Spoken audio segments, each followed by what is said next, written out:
See if this lighting's okay. Hey, welcome back to the shack, guys. We're going to go to the next video in this little series I'm doing. I did a one overall video of all the different radio options out there for basically civilians.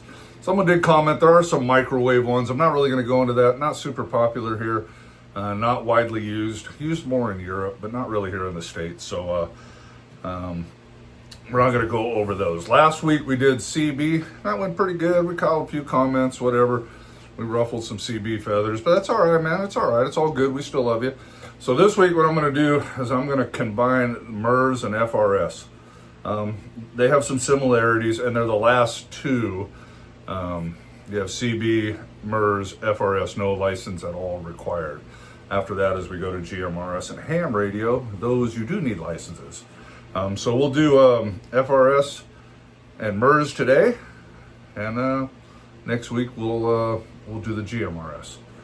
All right, guys, get something to drink, and I'll be right back. I got to find a stage prop, actually, so I got to dig out an old handheld from somewhere. All right, we'll see you in a minute. All right, guys, hope that fan's not too loud. I couldn't find what I was looking for, but I found something that will work. So let's just start with MURS. That's an abbreviation for multi-use radio services. So MURS is 5 frequencies. We'll call them channels. Remember, and CB, MURS, FRS, GMRS, the FCC designates where you can, at least where you're supposed to talk and not supposed to talk. They set frequencies up and space everything out for you. In ham radio, it's totally different. So there's 5 channels or 5 frequencies, whatever you want to call them. They operate in the 2-meter band. If you watched the last video, or if you didn't, everything in radio is a mathematical measurement. And your radio wave that goes through the air, it's an electromagnetic pulse that travels at the speed of light, that it has similarities to water, so we will call it a wave. So think of a wave, all right? This wave, and I'll put up a picture, the sine wave, and from it has a negative, positive, negative, positive, negative. You measure the waves between positive and positive. It's 2 meters long, so that's 6 feet, right? Yep, 6 feet. So it's a 6 foot long sine wave, and it is making that cycle at a frequency, that's what frequency is, of, well, it operates between 151.82 megahertz and 154.6.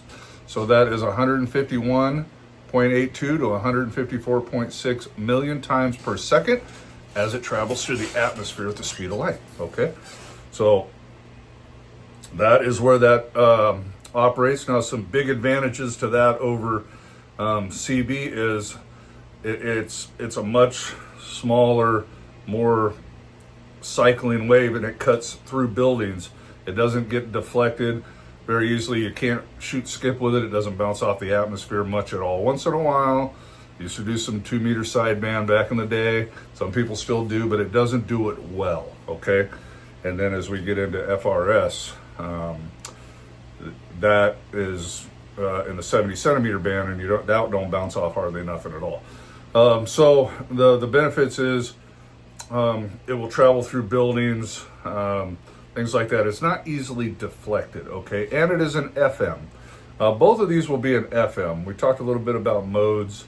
I mean, in theory, you could do AM, FM, and sideband on these MURS frequencies. You're not supposed to, that's not legal, but you can do any of that on anything. But we're talking legal operation here. So anyways, so it does travel through buildings and things like that good. It is also an FM, so it sounds pretty good, although I think I have it written down up here. And MURS, what did I put?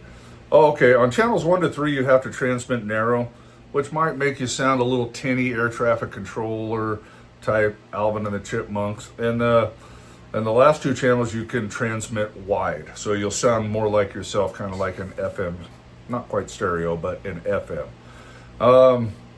You're limited to 2 watts max, and you can use all the channels.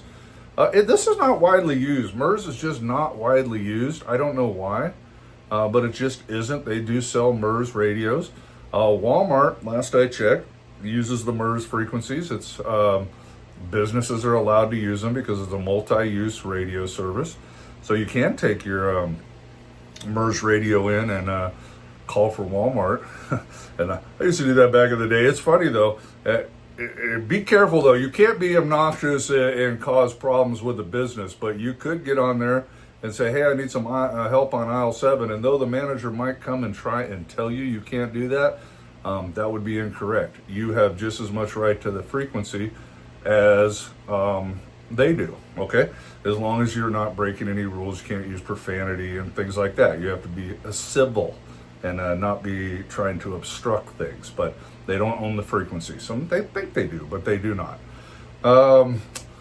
You are radio restricted. That's my stage prop. Got an old Bofang out here. I don't even have the battery on it anymore. The old UV5, whatever. Every ham has one of these little 30 RF, technically illegal monsters. It would look something like this. Not like this. It would just be programmed with 5 channels. It would not be able to do more than 2 watts. And on channels 1 and 3, it would automatically go to narrow. And it would have this is a detachable. You can take this antenna off. Has to have a non-detachable antenna. Can't use a mobile unit like up in here like you can with GMRS or ham radio. So you're kind of radio restricted. You have to use a type accepted FCC type radio, and it would only be able to, it might have NOAA weather channels in there, but you would only be able to transmit on the 5 frequencies allowed by the FCC, and the radios would only transmit at the power allowed, okay? That's pretty much it on the MURS frequencies. I will go right to FRS. Let me check my notes. Yeah, I don't see anything else we need to talk about MURS. That's pretty much it. Pretty handy. If you want to use it, great. It works fine. FRS, now you move into what seems to be more popular for the same reason. You have 22 channelized frequencies. Now you're in the 70 centimeter band. So that wavelength is 70 centimeters long, a little over 2.5 feet, somewhere in there. It is cycling at a frequency of, well, the channels are between 462.565 megahertz and 462.725. And that's 1,000,000 times per second as it travels through the atmosphere at the speed of light. Now, in theory, but at these powers, it really does not matter. If you were bumping up the power like in ham radio where you can on the frequencies, technically 2 meter, all things being equal, will travel a little bit further than 70 centimeters. Now at 2 watts, we're talking a football field, so it's really irrelevant.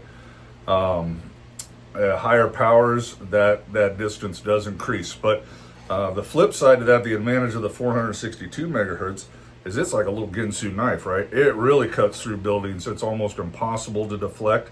It also sounds better. So that is another reason it's pretty popular.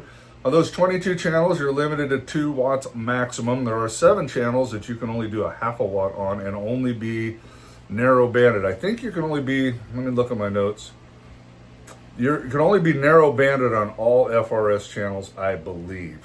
On the MURS, or the GMRS, which shares, FRS and GMRS share the same channels, the same 22 channels. However, 8 of the channels, GMRS can run repeaters, and they can also run wide banded. What a license require, we're going to talk to that. We're going to talk about that in the next video. I'm just looking over my notes. Yep, just 2 watts max, and most GMRS can, on those 7 channels, even the GMRS stations can only do a half a watt. In fact, this radio won't go down that much.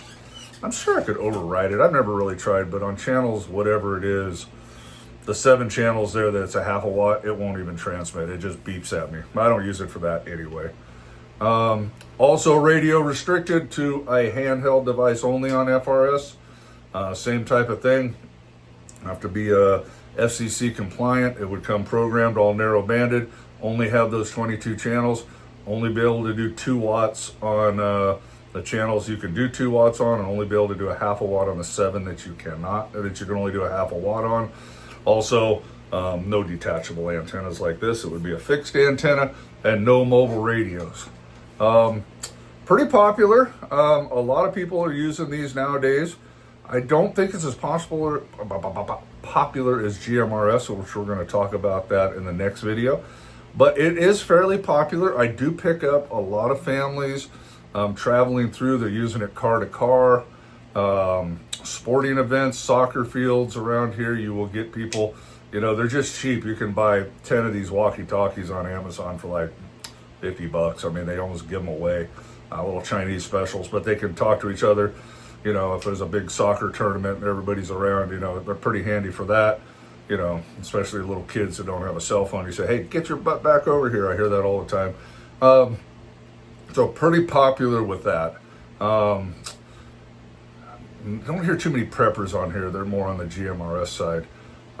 So yeah, and I think I said FRS stands for Family Radio Service. Also, both of these, no license required, no nothing. I think that about covers it. That's really all there is. That's why I combined these two. MURS is almost never used. I don't know why, but it's just not. A few people out there will use it. I don't even use it. Well, I do use FRS. Actually, technically, I have all my neighbors have an FRS radio. And we have them around. We have GMRS radios around the house that we use under my license. And everybody else I've given a FRS radio, and we're all on a certain channel. And I program tones so they don't hear nobody else. But it's our neighborhood watch, emergency, weather thing, whatever. Sometimes the girls get on there and ask, does somebody have some extra sugar? So, hey, it's pretty cool. So we do use it for that. And that's a handy thing, man. If you want to set something up in your neighborhood, a neighborhood watch or a bad weather emergency type thing, go buy a bunch of FRS radios and just hand them out to your neighbors. Learn how they're all programmed. Actually, those are so simple. You just put it on a certain channel, lock the keypad, and you're done. Here you go. And you can program in. I programmed in tones in those, I think. I don't remember which ones I got, but I got CT tones. Yeah, so they don't, if someone else nearby is talking on that, they won't hear them because unless they have the tone, unless they are using the 107 tone like I am. So, all right, guys, that's all I got. I hope you enjoyed this video. Hope that answered any and all questions you have on MURS or FRS. Next week, we'll take another step up the ladder and do GMRS. And then we'll take another step up into the big leagues of radio if you're interested when we get to ham radio. All right, guys, God bless you. Have a good rest of your weekend. Bye now.